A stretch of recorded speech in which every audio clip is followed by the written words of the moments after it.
Reciprocal function is the function number 7 that I'm going to discuss today. It is again another general form of a function that we will see in lots of different examples. And in terms of function properties, the domain of this function is clear that we cannot plug in 0 instead of x. If we plug in 0, the function is going to be undefined. And from the figure, as you can see, which is related to 1 over x, as we are approaching to x to equal 0, the value of this function is going to be a very big value. So, and the same thing is happening from like the left side and from the right side. So as we are approaching to 0, the value is going to be approaching to infinity. However, this function is going to be undefined, because if we approach from the like the left side or the negative side, it is going to approach to negative infinity, and from the right side it is approaching to the positive infinity. So this limit is undefined and the function is basically undefined. Let's look at the other function that we are going to discuss today. The number of applications that we have for logarithm functions are huge, ranging from mechanical engineering aspects to electrical engineering. And the main point about logarithm function is shrinking numbers, or making numbers basically in the form that we can feel them. Assume that we have very big numbers. At the end, logarithm will result in a smaller one that we can feel. It's a tangible number at the end. Let's say, for example, we have logarithm of 10,000. 10,000 is still tangible, but it results in 4. And let's say we have a very small number. Let's say we have log of 0.001, and from there the result is going to be 3. So it makes minus 3. So it makes all these numbers in the form that we can feel them better. And if you look at this figure in here, the domain, as we know, the domain of the logarithm function starting from 0, but the 0 itself is not inside the domain. A little bigger number than 0 can be inside the domain, and it goes to infinity. And if you look at in here, if we are approaching, as we are approaching to 0 in the graph, you can see the numbers and the range is going to be negative. So, and those negatives are going to be bigger and bigger and bigger, and at the end it's going to approach to negative infinity. And from the positive side, as we are moving towards big numbers, this side, the range is going to be also bigger and approaching to infinity at the end, but not in a very small number like 10,000. Okay, so as I said, we can have a better feeling from what is happening in terms of applications, and this logarithm function is actually converting those numbers in the form that at the end we can feel them better. Let's look at the other functions that we have, which is exponential function.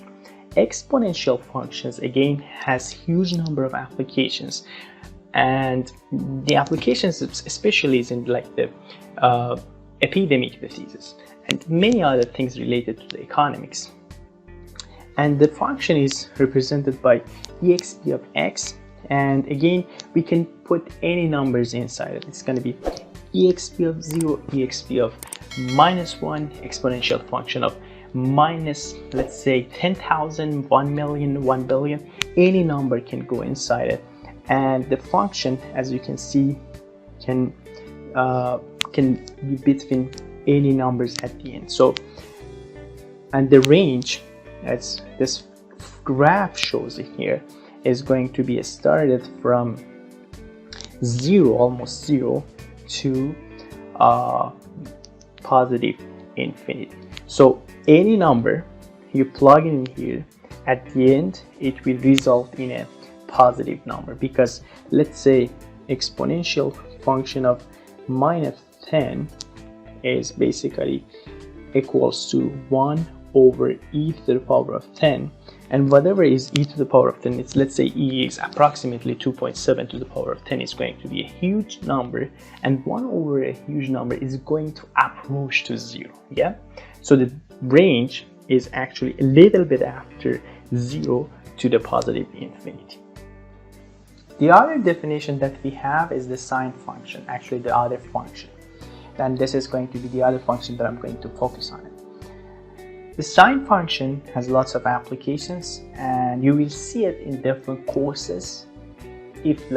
Especially if you are in an engineering program, this equation will be there for most of the engineering courses, like in mechanical engineering, vibrations, not just focusing on basic mathematics courses, even in all like fundamental courses in mechanical engineering, like from statics to dynamics, vibrations, fluid mechanics. Especially when you have geometrical relation, the sine function is there.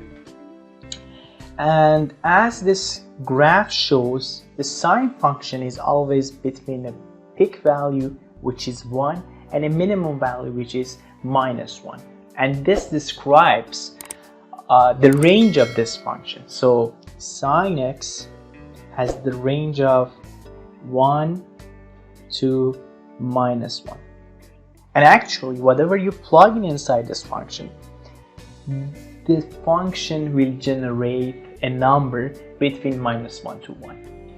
And for the sine x itself, the domain is going to be any real number. So you can plug in any real number inside it, but at the end you will see a small number between -1 and 1, or the maximum 1 or the minimum -1. Let's look at the cosine function. The cosine function, as you can see, has like a different behavior from a sine function. Anywhere that we see that the sine function is the peak value, the cosine function is going to be the 0 value. So from there we can say cosine function again is going to be between 1 to -1. So this is the range, and similar to basically the sine function, we can plug in any real number inside this function. And another good relation that we need to recall is cos squared x plus sine squared x equals to 1, which means that anytime the sine x is on its peak, especially when we are taking the absolute value of the sine x, the cosine x is going to be 0, and vice versa. The very last function that we have for today is the tangent function. The tangent function is actually tan of x is actually sine of x over cos x. And if we look at this in here, the sine x over cos x, we can see for some cases this function can be undefined. And from there we can say when this function can be undefined, when cos x is basically 0.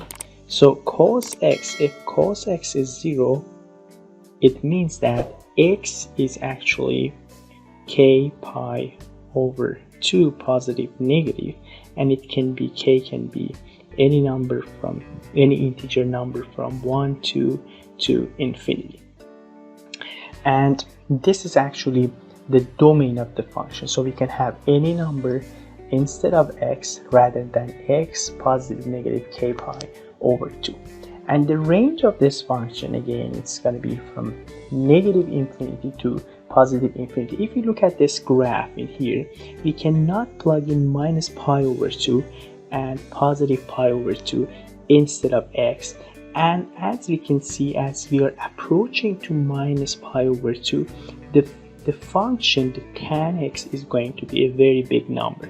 So as we approach to this number minus pi over 2 and we're plugging it inside x instead of x, basically this number is going to be approaching to negative infinity. And for pi over 2, if we plug in pi over 2, as you can see, this is approaching again to a huge number as we are getting closer and closer to pi over 2. Thank you very much for watching this video, and please subscribe our channel.